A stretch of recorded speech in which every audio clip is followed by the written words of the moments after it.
Hello and welcome to the Reading Entertainment Podcast, episode 385 for February 5th, 2023. My name is Nathan Reitz-Bruth, and joining me this week we have Andrew Rowe McFain. Meow. And we're also joined by Connor the Cyberpunk Monk Besh. It's me. I'm the one pairing this week. And of course, I'm your host, Nathan Reitz-Bruth. So, Aroa, Connor, where can we find you? Aroa.website. Which you can literally just type that in. Aroa.website. Yep. And if you do, you could click on Clinton's Core Classics, A Rise of the Rune Lords First Edition Actual Play Podcast. Or you could just find that wherever fine podcasts are found. Yeah, we're on That's Spotify. my podcast. Yeah, we're on everything. Spotify. Yeah, same with this. We're on Spotify, Amazon, Stitcher, iTunes, Google. We're on everything. Of course. What the fuck is Stitcher? It's A another podcast, a podcatcher, I guess they're called. Yeah, It's another pod thingy that you can listen to thingies on. If you don't want to listen on Spotify or Amazon or iTunes for some god-awful reason. Of course, you can find me, Nathan Reitz-Bruth. I'm Reetin' everywhere. Twitch, Twitter, all that jazz. Mainly Twitch, so you can find me there Monday through Friday, 6 p.m. Pacific time to 9 p.m. Pacific time. And go to twitch.tv/Reetin, press the little follow button, press the little subscribe button if you have a little bit of extra money or an Amazon Prime that you wanna donate to me.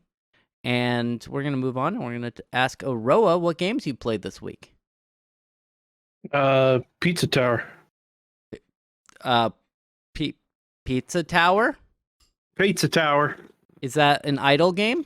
Or did you just make a tower of pizza? No. And you're like, I'm playing a game. No, you actually don't. You haven't heard of Pizza Tower? I have no idea what you're talking about. Oh, fuck. Pizza Tower is Wario Land 5. Oh, okay. It's the Wario Land minigame thing. No, that's WarioWare. Okay, You fucking heathen. I don't know. I never played the Wario games. Wario Land is a series of platformers / puzzle platformers, depending. And Pizza Tower is an indie game that is heavily influenced by the Wario Land series, particularly 4 and 3, which are great games, both of them. It takes most of its inspiration is obviously from 4, but it leans a little more heavily on some of the puzzle aspects of 3, not insofar as how 3 is sort of a pseudo Metroidvania, but there are a lot of puzzles that require you to be in particular forms that you get by being damaged by enemies. Oh, interesting. But you're also invincible, which was like the best thing about 3 is that it allowed you to experiment openly because you didn't have to worry about dying. Yeah. Which I thought that 4 lost a little bit on. Pizza Tower has all of that and unbelievably fun, wacky art style. It's very, very memey. There's a dedicated button that you can hold down to breakdance, and that serves no purpose that I can tell, which I love that. I like everything about it. Right now, it's like it's the best. It's game of the year. Game of the year right now. Game of the year is not Hi-Fi Rush. It's Pizza Tower. Pizza Tower. Okay, gotcha. Did you play anything else? Did I? World of Warcraft. Well, sure, but I don't even mention that. You're the one that mentions that. I did play the demo for a game called Free Ride, which is basically a point-and-click adventure game. But the gimmick is that it does it sort of upfront portrays itself as almost like a Telltale type thing where it's like, well, your choices matter, but it has the cool thing of you don't really know what your choices are or when you're making the choices. It's just like you play the game and then certain things that you do will affect the outcome of later events, kind of like how old CRPGs would do it. And then at the end, it gives you a personality assessment thing like the internet quizzes used to. And I think that's really neat. And I ended up getting through it without even discovering that there was a combat mechanic in the game. That it told me about that as I was getting my personality thing. Because it was like, you killed 0 demons. And I was like, there were demons? I can kill things? And like, I didn't find any secrets, and there were like 15 of them. So yeah, that's really cool. I haven't played it a second time, but one playthrough lasted me about half an hour, and that was pretty cool. And that's just the demo of the first level.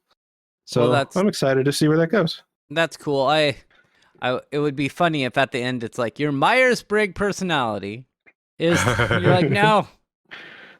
But that does sound cool. Does it give you the like this person will remember that thing, or does it just you just play? It gives you no indication of anything that you're doing is going to have an effect later on.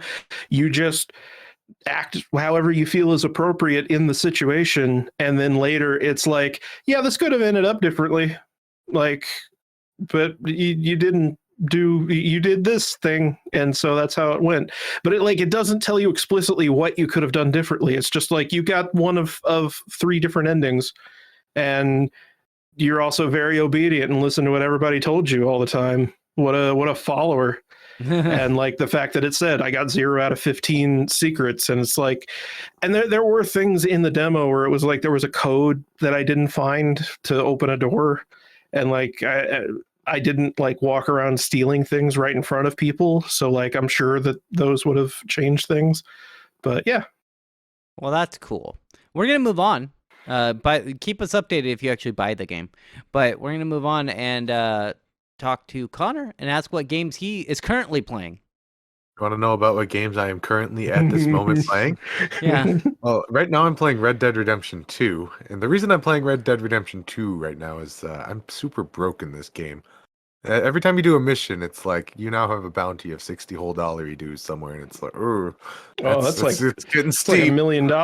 Yeah. And in 1900s make believe money, heck yeah, it is. You bet your fanciest hat that I'm having a hard time affording just walking around being a free man. Maybe I should stop murdering people, but as far as I see it right now, you could pay off your crimes by just hunting game and selling skins. So the vicious cycle continues. Yeah. I've said it before, I'll say it again. This is a great Steam Deck game. I love having this in my Game Boy. I told him that he should just rob a bank, but he's not listening to me. I'm trying to be good guy, Arthur. The only time like I go on these sprees is when I'm on a mission and they shoot first, and I don't know, man. I feel like I'm justified in that one. I guess. Do they have banks in the Wild West? Yeah. Tons. Yeah. Oh, I don't know. You can make a bunch of money robbing them too, but I'm trying to be a good guy, Arthur. You can also do train robberies. Well, yeah, I've done everybody one. knows about train robberies. You didn't know there were banks back in the Wild West?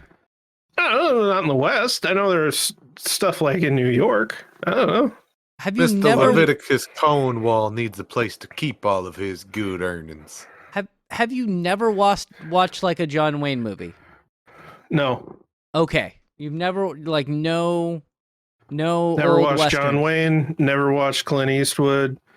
Never watched. There's another one, but I've never watched it. Did you ever watch Blazing Saddles? I caught some bits and pieces of it on Comedy Central when I was a kid. That one's good. I would suggest you watch that. It's the best Western ever made. Did you play anything else this week though, Cyberpunk Monk? Yeah, honorable mention. I played Streets of Rogue. It was like $6 on sale last week, so I picked it up.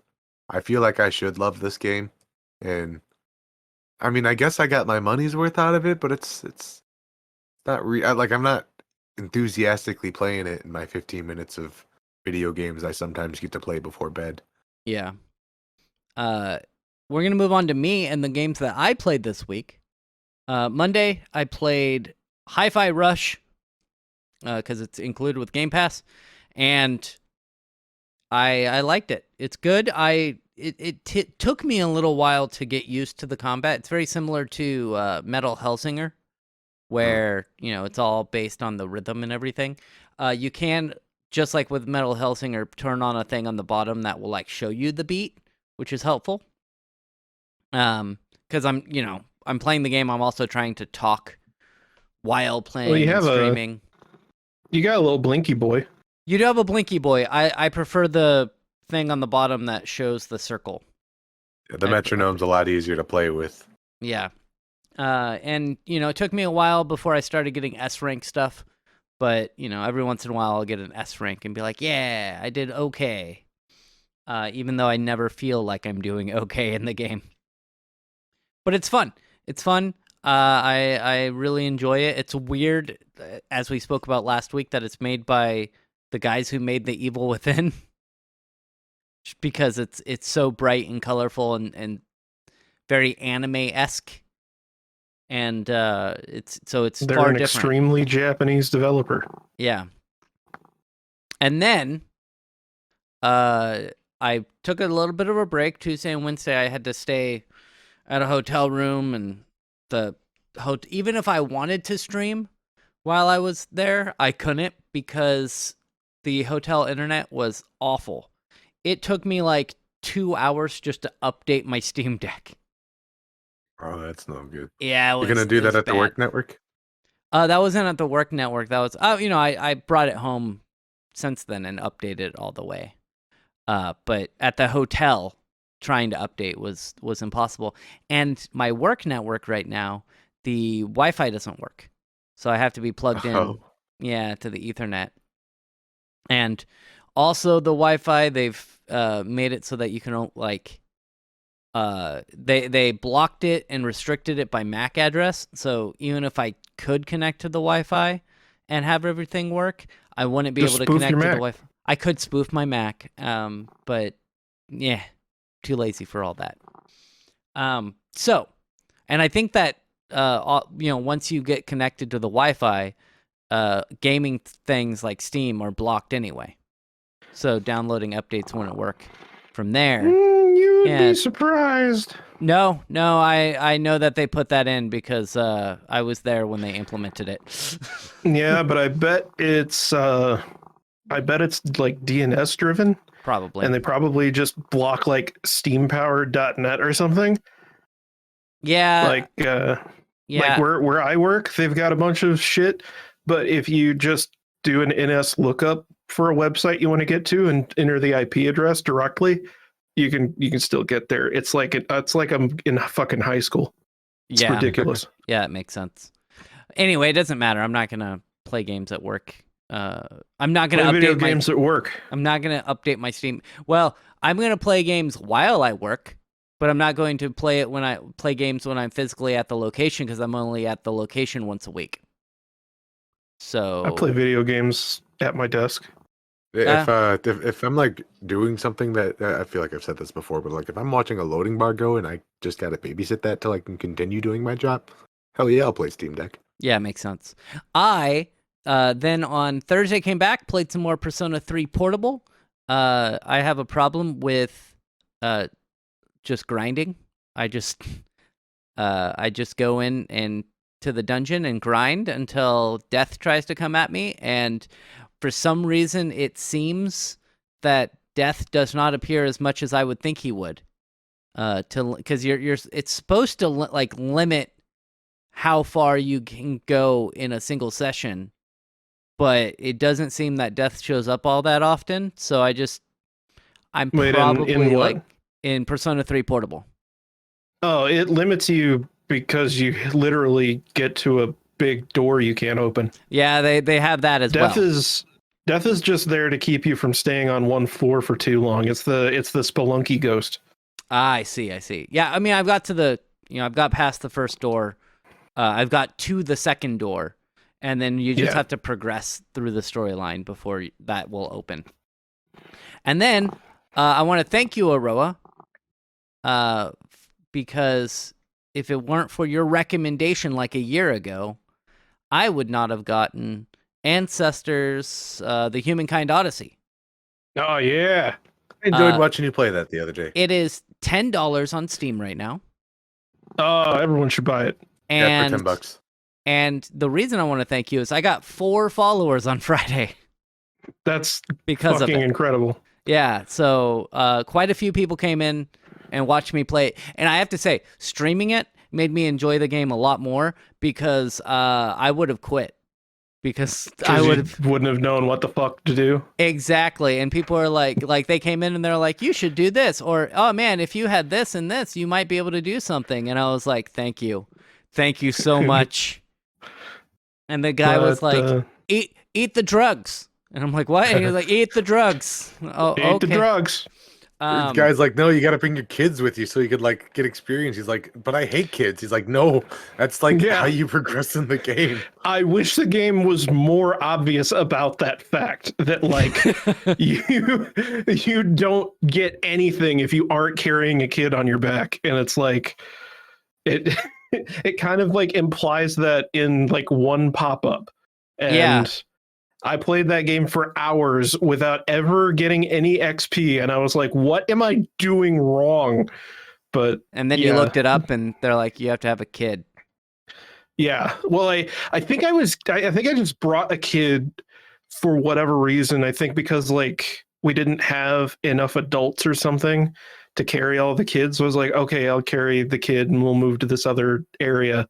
And then I realized I was like getting the points while I was carrying the kid, which is probably what they expected to happen. It's just that like most people who play video games don't just experiment like that anymore. And at some point, I really don't like having my time wasted in. Yeah, like okay, so one thing with that game, so have you gotten into combat yet? I'm sure you have. Yes, I was going to bring that up where it will flash and you have to like release it when it flashes. You know that flash? That wasn't in there in the initial release of the game. Oh. What would it do? Nothing. Oh. You just had to know when to let go of the button. You had to figure it out. And like they patched that in later. It's the same thing with using tools. You just had to know when to let go of the button to hit a rock against a stick. Otherwise, it would just break and you were fucked. And like you just had to keep trying that over and over again. I cannot imagine playing that game the first time and not even having any indication of what to do. It took me like, because I was streaming and somebody had to tell me, they're like, you hold it and then there's a flash. I can't imagine playing that without that flash.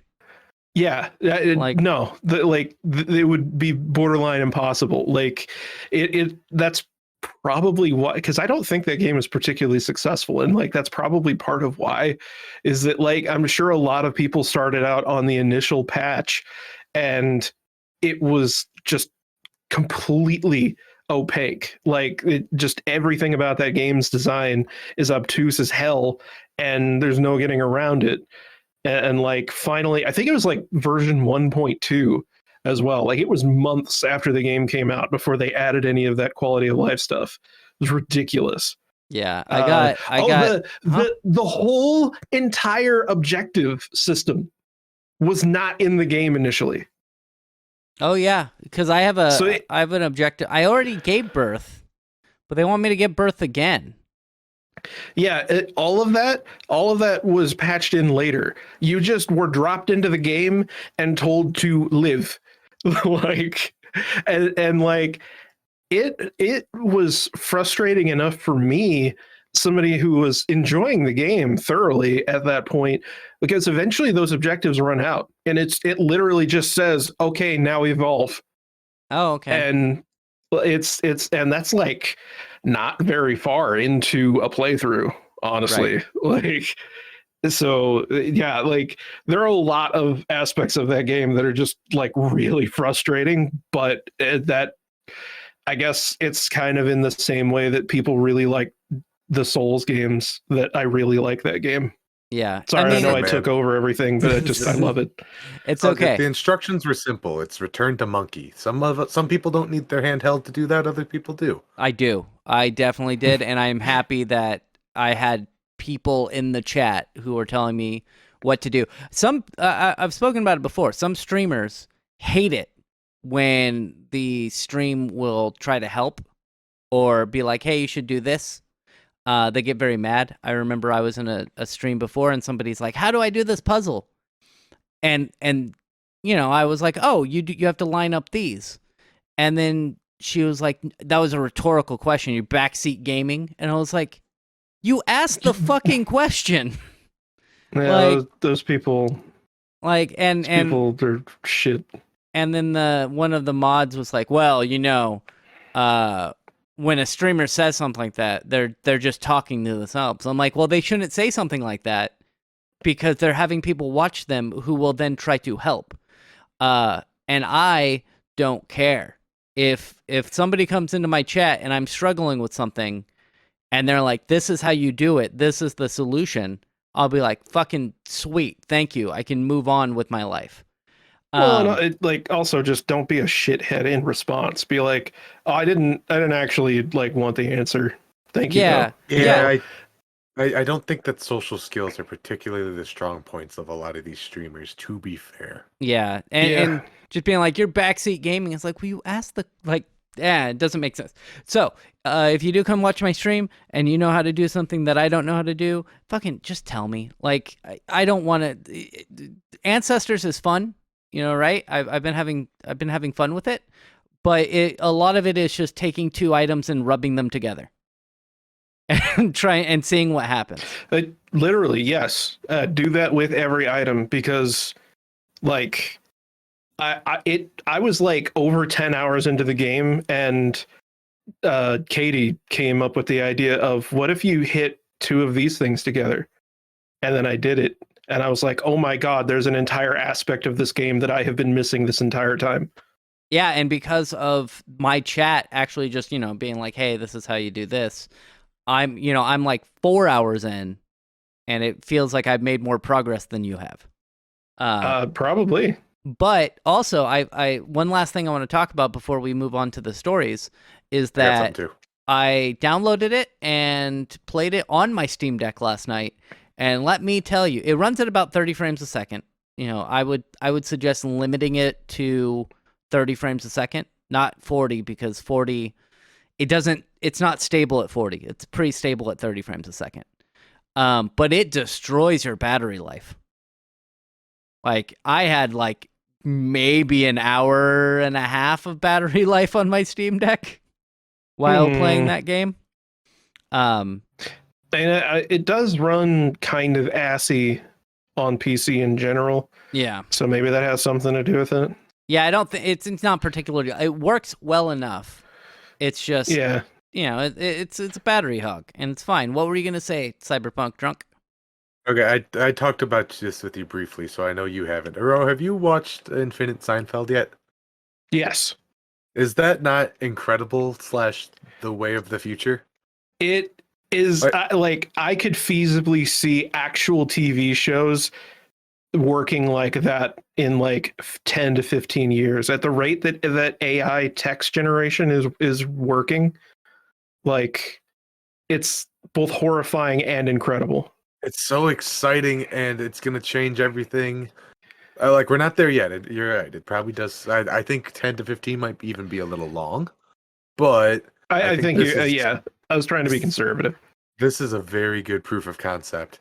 And sometimes it just doesn't make sense at all. It's for the sake of reading / people who might not know what we're talking about. This is for AI generated characters who resemble but are legally distinct from the crew from Seinfeld. Instead of Jerry, it's Larry. Instead of Elaine, it's Yvonne, for example. Kramer is Zoltan or something crazy like that. Yeah, Kramer's name is something really wacky. And they all have just AI generated prompts, I think, but I'm not positive. It might have something to do with the chat.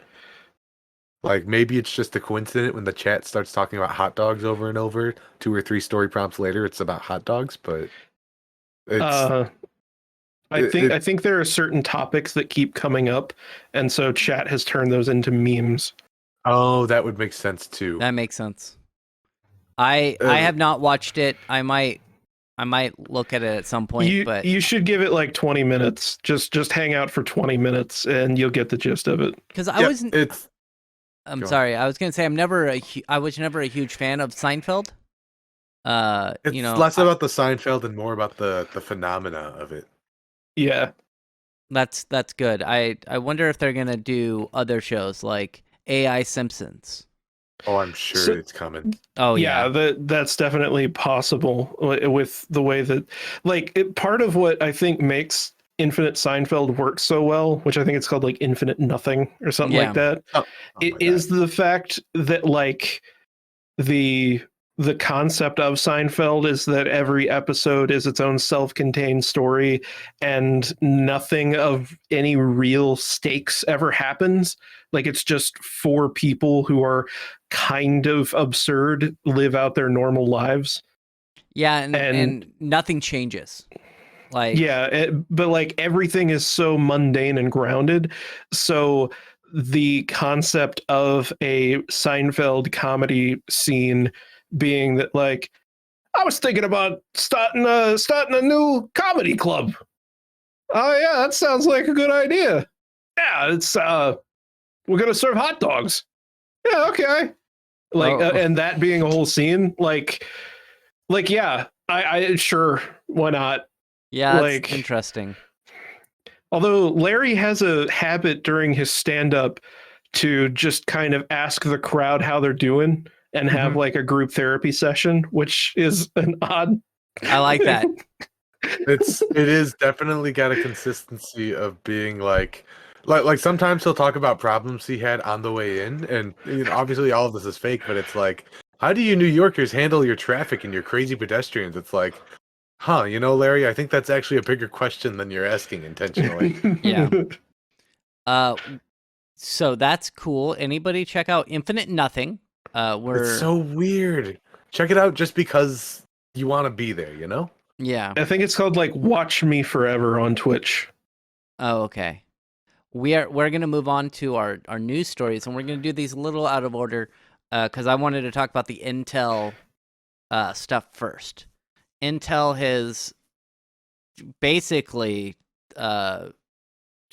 screwed over their staff a little bit, and it sucks when it's decisions that management makes, and then they screw over their workers. Now, management has taken a bit of a cut. Vice presidents will take a 10% cut. Senior executives will receive 15% cut, and CEO Pat Gelsinger will get a 25% reduction. Oh no, his multi-million-dollar a year contract, he's getting 25%, so he's still getting multi-million dollars a year probably, plus stock options and stuff. I think he'll be okay. But also, I got a text from somebody I know who said they took away quarterly bonuses. This is direct quote from them. Took away quarterly bonuses, recognition rewards, no raises or promotions this year, and they also cut their 401k match in half. Wow, Intel's dying. Yeah, so the 401k, according to this article, it was at 5%, and now it's down to 2.5%. Holy shit. I've never even known a company to do less than 3%. Yeah, it's not good. Yeah, it's What do you do if you're like planning to if you're already invested, you're fine, obviously, but like, what are you doing if this was supposed to be your future? Yeah. Well, and this is, my friend was upset because this year they were supposed to get a promotion, and that's being postponed. So no raises and no promotions for them. And I was like, "Oh, are you going to look for something else?" And he's like, no, the entire tech sector is screwed right now, so it's a terrible time to look for a job. Also, they like their job. It's just like they like the people they work with. They like their job. They are still, while yes, they're kind of screwing them over with like bonuses and raises and stuff. They're also still paying them pretty well. Like the initial starting salary was still pretty good. And they've been there for a few years, so they make quite a bit of money. So I am right now it says Intel shares closed Tuesday at $28.26, which is a little more than half as valuable as they were last spring. So they've lost about 50% of their stock value. So Call me crazy. I'm starting to think that maybe basing like the value of a company on how much stock it could generate, like how much value in stock that is, yeah. maybe this isn't the best idea. Maybe it's not. I don't know. So, hopefully things will, work out well. Thankfully, the people I know that work there haven't lost their jobs. They have not been laid off or anything.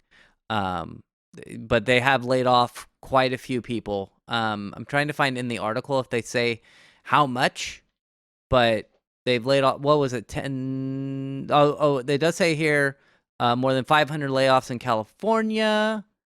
And Intel hasn't disclosed how many people lost their jobs in Oregon. But I know that they've done huge layoffs. We've spoken about Google. It's almost like they hired too many people during the pandemic and thought that the good times were going to just keep on rolling, and they didn't because they have bad foresight. Why would we need 40 employees when we could just ask a chatbot to generate their value? Exactly. Who cares if it's like really inconsistent and questionably accurate? It's cheap. It is cheap.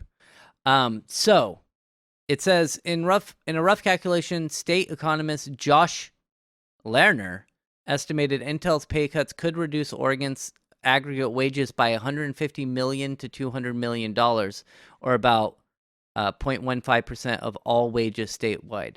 So the layoffs, pay cuts, and not doing promotions could actually make the Oregon state average wages go down by less than 1%, but that's still quite a bit. I didn't even know that was a thing people kept track of. You didn't know that they kept track of average wages or median wage in each state? I mean, like obviously you can derive that data, but it's like, is that like something people point to for something? It is actually quite a bit, because it's like, okay, what's that like income tax rates? What's a better state to live in is usually what that is. Like, you look at like, let's say Oregon, just for example. That's kind of a short-sighted thing, and considering it doesn't take into consideration like what industries exist in that state. That's so true. Like if it's a big tech center and you have no desire or education in that area, then it doesn't matter how much money people make there. But there seems like a big nothing statistic. But no, there are other statistics that because as I was saying, if you compare Oregon to like Alabama, right?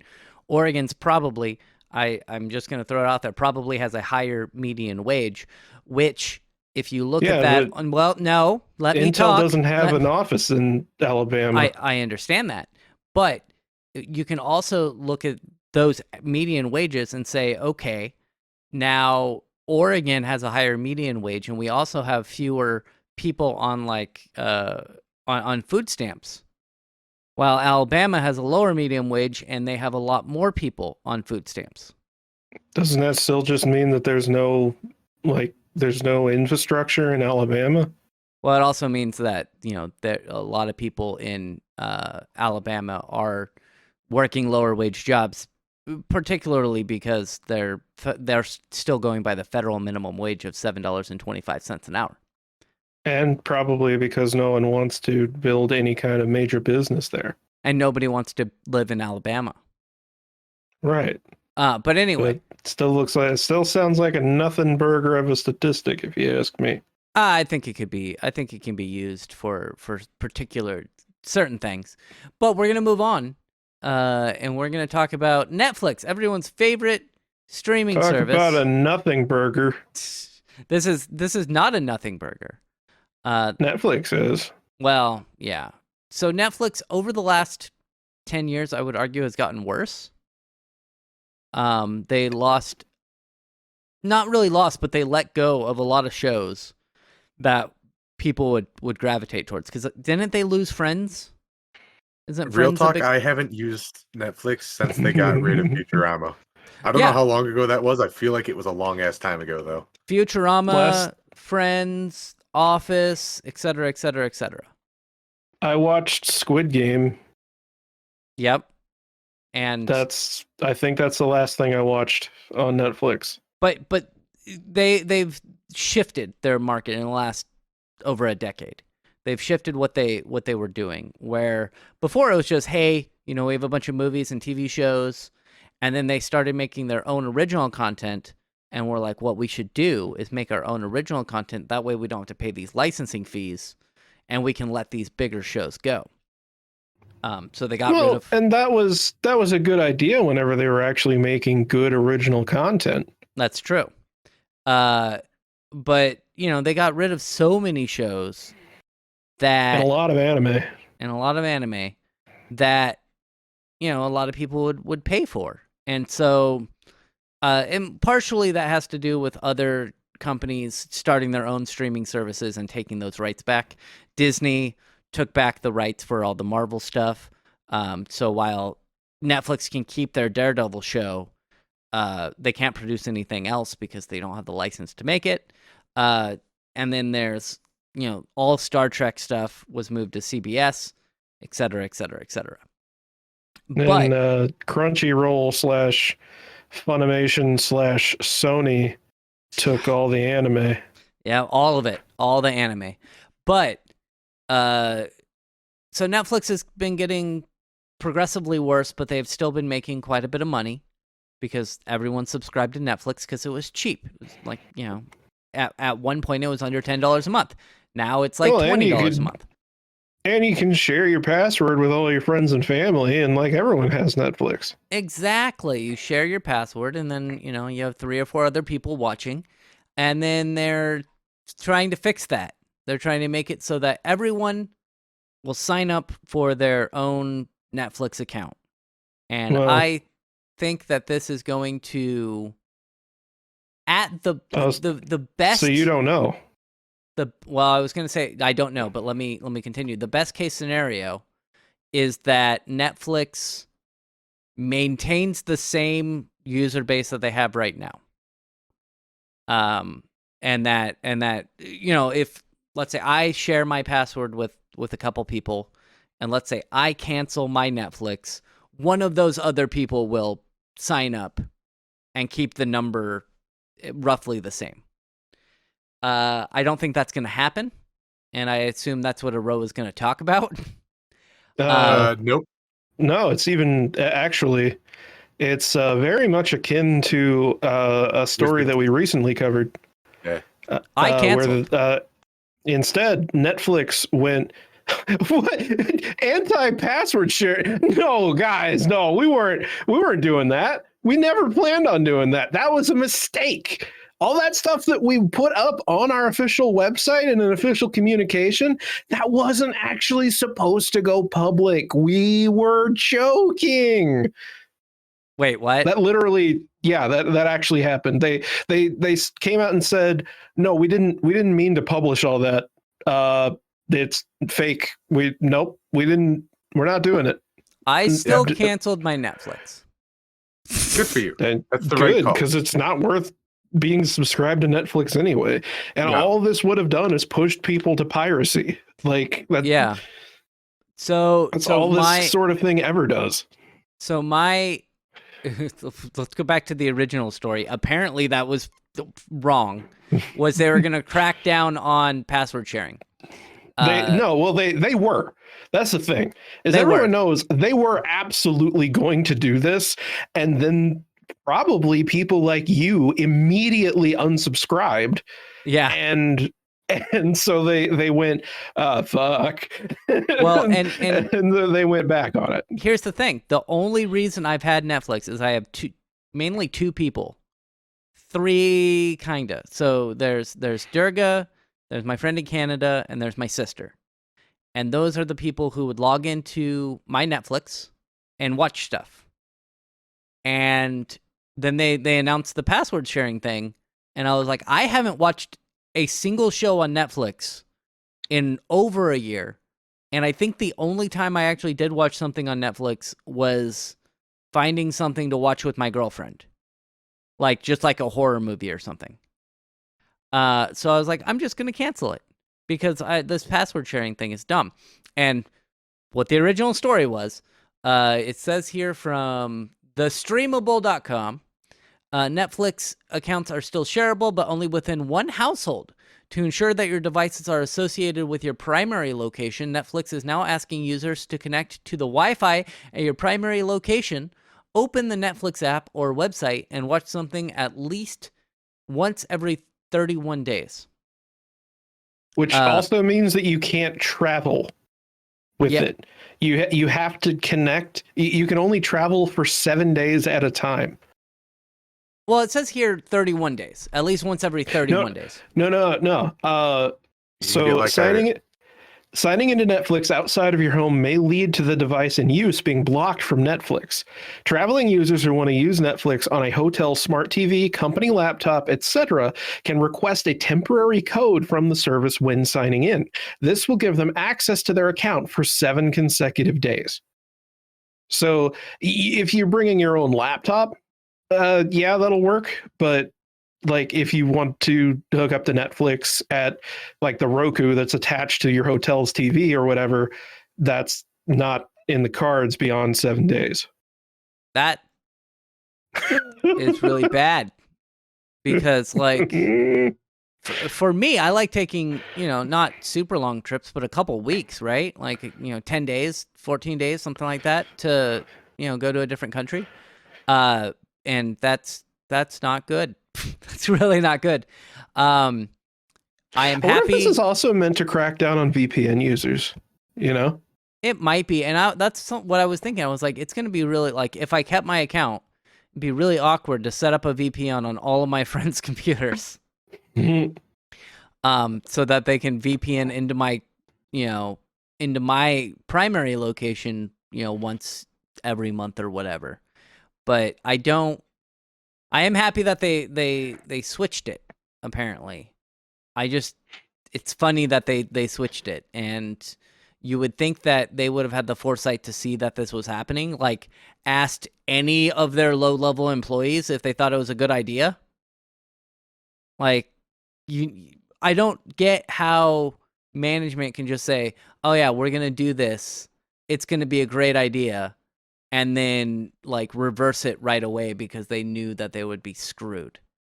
So I just posted this article, but it mentions Netflix's statement was that for a brief time yesterday, a Help Center article containing information that is only applicable to Chile, Costa Rica, and Peru went live in other countries. We have since updated it.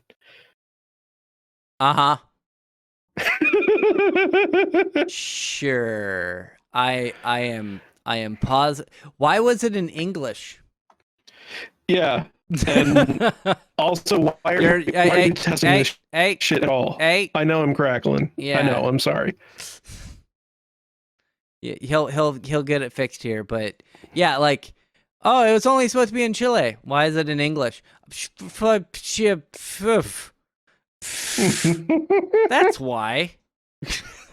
Come on.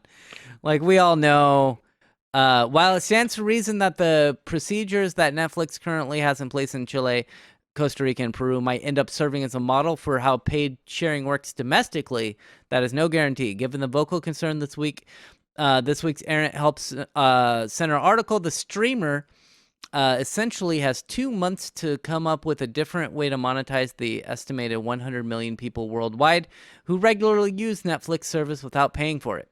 Only time will tell if the inadvertent posting was simply a sign of things to come, or if the streaming giant will have different plans in place when it begins to combat password sharing in the United States. Yeah, that's bullshit. They were definitely planning on implementing that, and then they got called out, and people like me just immediately canceled our accounts, and they're like, oh no, we just lost like 1 million subscribers. I would like to see definitely going. Yeah, it's definitely going to cut into their bottom line. This is going to backfire on them hard if they go through with it. Yeah.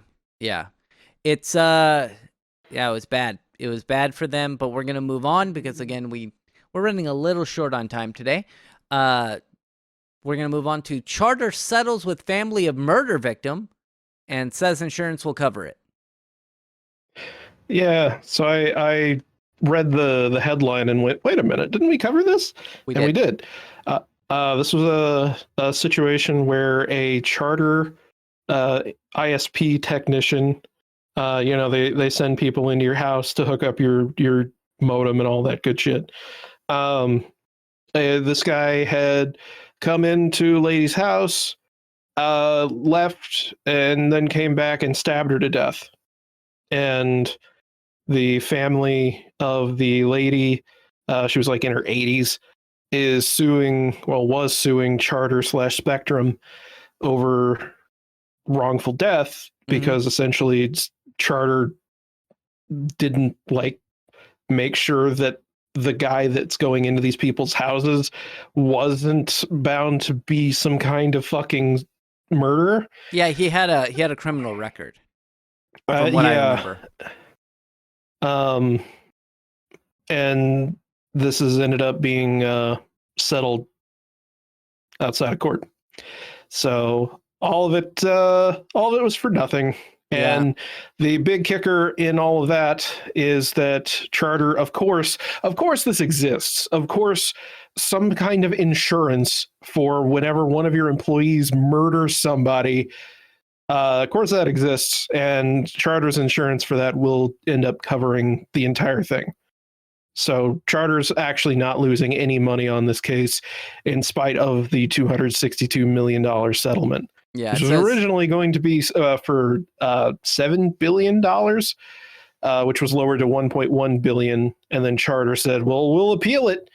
And everyone knew that Charter was going to keep appealing it over and over again until they either drained the family of money or ended up settling. And that's what they ended up doing. Yeah, it says on January 11, 2023, and after issuing a series of decreasing settlement demands over several months, the plaintiffs issued a new, lower settlement demand to CC, I assume that's Charter Communications LLC, and its insurers. And then on January 18, 2023, plaintiffs also filed a notice with the court to further reduce the judgment to $262 million, comprised of $87 million in actual damages and $175 million in punitive damages. On January 24th, 2023, and upon the insurance or insistence and demand of its insurers, CC LLC reached a tentative settlement of this lawsuit at an amount substantially less than the reduced judgment and within CC LLC's insurance coverage. Yeah. So even though they were awarded 200 and something million, they're not going to get that from the insurance company. It's which quote, is substantially less. Yeah, which is fucking disgusting. Yeah. It's so stupid. Charter said in a statement to media that the crime was not foreseeable and that Holden's pre-employment criminal background check showed no arrests, convictions, or other criminal behavior. Holden had previously had more than 1,000 completed service calls with 0 customer complaints about his behavior. That's all fine and good. I'm just going to put it out there that maybe a company that has a revenue of $54 billion and a net income of $5.1 billion in 2022 alone, maybe should do some kind of like psychological screening for people that are going into random people's houses. Because just because you've been smart enough to hide that you've been like, I don't know, stealing from people or whatever this whole time doesn't mean that you're not bound to be a bad person. Yeah. Yeah. There's yeah, I thought there is were definitely there's a version of me that thinks that like no Spectrum/Charter doesn't really have like they couldn't have really predicted that this had happened, but the fact that they fought this hard to do all this and didn't just go to a settlement very quickly or whatever, it's just gross. Yeah, that's the part that I dislike the most. Yeah, they shouldn't have fought it as hard as they have. But we have to move on to our next story. This is one about a different company being bastards, but less so. Apparently Java costs have increased? Uh, Somebody brought this up. I don't remember who posted this, but I did read about it. So was I that see. was this me? I think that was the one that I posted because, man, it sure does seem like I'm noticing this awful trend lately. Yeah, it's terrible, terrible trend. What's up with Java and Oracle and subscription pricing? Yeah, so we're covering this from an article posted on theregister.com. They're saying that experts warn of steep increase in Java costs under the change to Oracle's license regime. As per employee models replace the old subscription, which was by processor, user bills could soar. Skinny version of this is Oracle stand accused of predatory licensing tactics after making changes to the Oracle Java SE subscription model that could force businesses to pay tens of thousands of dollars more each month. I don't really want to just read this article word for word. Skinny version is that Oracle is changing the way that they are distributing licensing for users, wherein that it used to be by a per architecture or by processor system. It is now going to be swapped to a basically by seat. It is no longer by how many devices you have. It is instead by how many employees you have using it. Interesting. What? The I'm looking right at the Oracle website for their new monthly subscription price listing. It's going to be a tiered system depending on how many employees you have. If you have between 1 and 999 users using the Java SE Universal subscription, it's going to cost you $15 a pop. And I can't think of a lot of companies that have more than 1,000 users. So for most people, that's probably going to be the case that they fall in. Tech users, that is. It Yeah. goes down in tiering from 1,000 to 3,000, all the way up to if your company has 50,000 seats that it needs to accommodate for. In which case, they just say, "Hey, contact us for details." Yeah, that's a lot of money. That's a lot of money you're giving us. Most and yeah, as you were saying, most companies aren't going to have 1,000 seats. So that's probably where they're going to fall into. I mean, even when I worked at, and this is different, but the different places I've worked, usually smaller businesses are around 200 to 500, maybe. I'm not sure if there's lower than. I'm sure there are a lot of people lower than that, but usually it's 200 to 500, and then once you get bigger than that, you're probably getting bought out by a bigger company anyway. Did you use Java? Have you coded in Java and all that jazz? Sure. What will I this haven't- affect?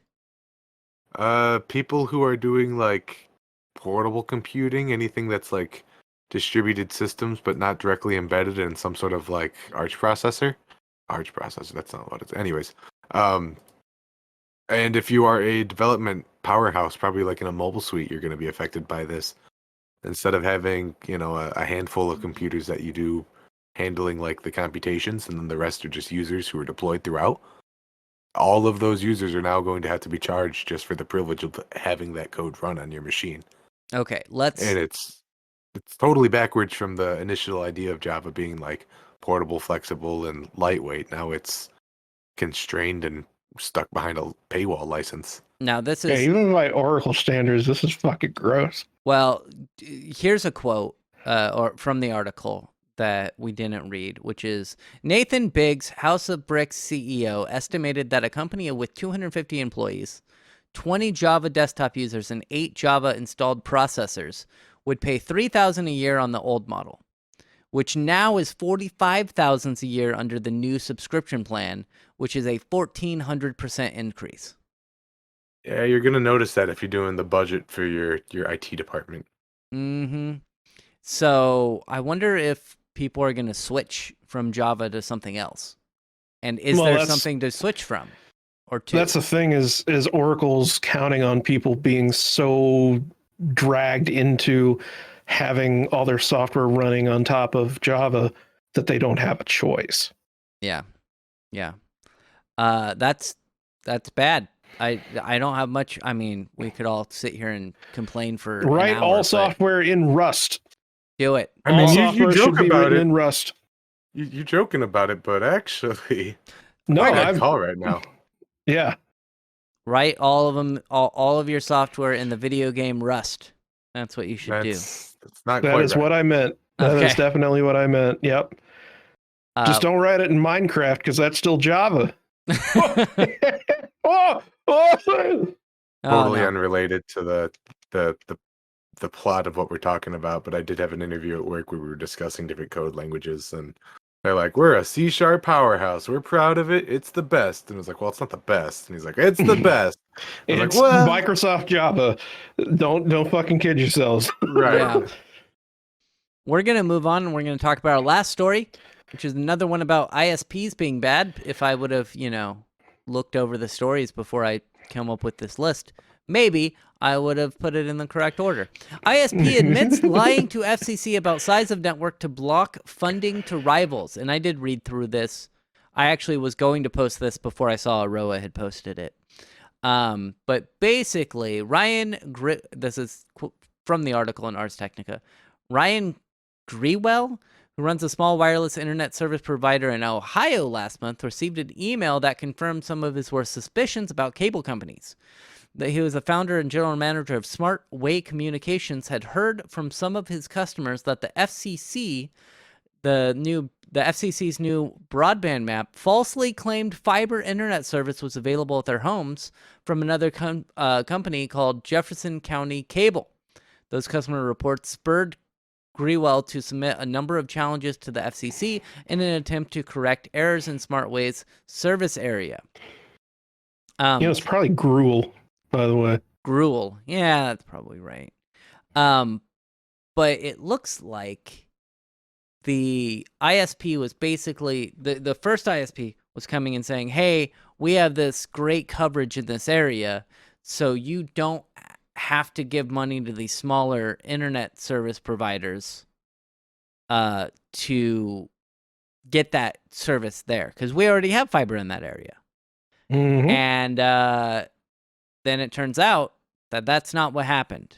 They never expanded their the first they ISP. Just lied. Yeah, the first they ISP just never lied. Yeah, they never expanded into that area with fiber, and it made it so that this other smaller ISP was locked from a lot of those funds, so they were unable to expand. And what really grinds my gears about stuff like this is that when not only is it, them just straight up lying, right? Because that's kind of what you expect. But that means it's going to take even longer for these people to get better internet. And you're making you're making these people in Ohio, they already have to live in Ohio. Their lives are shitty enough. And I don't understand that meme. I don't understand it. And so they're already living there. And now they have to wait, how long is it going to take for the second internet company or the first internet company to expand to that area because the first internet company decided to lie. You said expand. I did say expand. It's like expand dong. Steve, we are boring Aroa. Are you okay? He's the one who came up with it. He's the one who posted this. It's true. So what are your thoughts on this? It reminded me. Well, it reminded me, and I think they even mention it. The November 2022 article that we also talked about, where was it cable something? Connexion? Is that it? I think it might have been No. Connexion. I remember talking about them before. Connexion is the nice one. Maybe. No, yeah, Connexion was the nice one. Cable One was under Sparklight, which I know of Sparklight. They suck cock. And they were caught admitting to doing literally the exact same thing of just straight up lying about where their service coverage was so that other broadband companies couldn't expand into that area and couldn't get grants from the government to facilitate expanding into those areas. Because God forbid a smaller ISP provide broadband internet or high-speed fiber to the home, for that matter, instead of the big fucking multi-billion-dollar conglomerate company. No, we can't possibly have that. And yeah, they're just very much the same situation. I feel like maybe this is indicative that there's some kind of systemic problem Yeah, You know? Yep. well, this also reminds me of some random guy you probably never heard of, Elon Musk, something like that. Hmm. In California, they were going to build a high-speed rail, and that was their plan, was so that instead of having to take, a plane to go from LA to Sacramento, you could just hop on a high-speed rail. It would take a little bit longer, but be far cheaper. Um, Oh, you and mean like they, a train? yeah, like a train. And Elon Musk was like, no, we're going to build the Hyperloop. The Hyperloop's going to be great. It's going to go faster. You give us all that money to do it. And they have done jack and shit with it. Their first Hyperloop is a fucking tunnel that they drive Teslas through. And it can transport like maybe 100 people an hour or something like that. So instead of doing high speed transportation like they said they were going to do, they did not. But I believe Elon Musk said that they were going to do the Hyperloop so that it would stop the high speed rail from getting made. And now finally California is getting back on track where they're like, we're going to build that high speed rail. But as I said earlier, it doing shit like this and lying just delays the expansion of high speed rail or internet service or anything like that in that particular area. And for what? Money. It's all money. That's what it's for. Because this ISP, the first ISP, are they getting sued? Are they having to give that money back? Do you know? I don't think okay. so. Why would they? That would require the fucking FTC or FCC. I don't know. That would require the government to hold a large company accountable for something, and that doesn't happen. Yeah. And it was great. It's great. Let's just let this keep happening. I hear capitalism is working really well. It's working Seems to be as working intended. exactly as intended. Yes. Yeah. So we're gonna leave with that last story that Jefferson County? Jefferson County Cable. While checking the FCC broadband map today, we confirmed that the address is no longer listed as having Jefferson County cable service, but that one fix alone wouldn't prevent the company's grant blocking strategy from working because the FCC map still lists the company as serving the address right next door and others on the same road. So they literally just blacklisted that specific address. And then pretend, but the other addresses next door also aren't going to get. Okay. Nope. They're just still lying. That's they're all the worst. They're all the fucking worst. Did I ever mention? I don't think I did. That my dad, whenever he first moved into the town that I live in, he called. I think it was AT&T or maybe it was Spectrum. No, it was Spectrum. Because he wanted cable internet, and they said on the website that his address was served by them. So he calls them, and they're like, "Yeah, you could get cable internet if you want to pay us like, I don't know, $3,000 to run a line out to your house." Yeah. So same fucking situation, that they're just lying, saying that they cover an entire geographic area, but they actually don't, and no one's going to hold them accountable because who's going to? Because it sure is not going to be the fucking U.S. government. No, definitely not. Definitely not going to be the U.S. government. Like I believe, I had a thing. Now that I'm actually not going to blame the internet service provider, but on their website they're like, hey, we have up to gig by gig internet. I called them. They're like, yeah, I think we should be able to service that. They didn't say they could. They said I think we should, and we'll send some techs out to take a look and see if we can service that area, because it's different. It uses a point-to-point system, which they said is actually pretty good. Like over the air? Yeah. And They're like, the latency is actually pretty good, and I've heard from customers, like people I actually know that have said it's pretty good. And they're like, well, we can actually offer in your place 300 by 300, and I was like, that's fine. Like, I want the additional upload speed for streaming and stuff. And when they got here, there's a tree in the way. So unfortunately, I can't get that. And the other nodes that I could Just cut the tree down. Well, that is a problem. That is a solution, but it's not my tree. It is Sounds a like their different. problem. It is a different tree. Sounds like in the middle of the night, you cut the tree down. And no one will hear a chainsaw in the middle of the night. You'll be fine. Yeah, it is. There is a bakery in town, and it's the tree in front of the bakery that is causing it. And so I've been like, man, I wonder if, because it doesn't cost that much money to get a tree removed. I could go talk to the bakery and be like, just be like, hey, bakery, can I cut your tree down? yeah, I will pay $250 to get your tree cut down. And they'd be like, what the fuck? I'm like, I want better internet. Can I just cut the top off? Is that good? Yeah, can we like cut it in half? Would that be all right? No? But yeah, unfortunately, can't get that internet quite yet.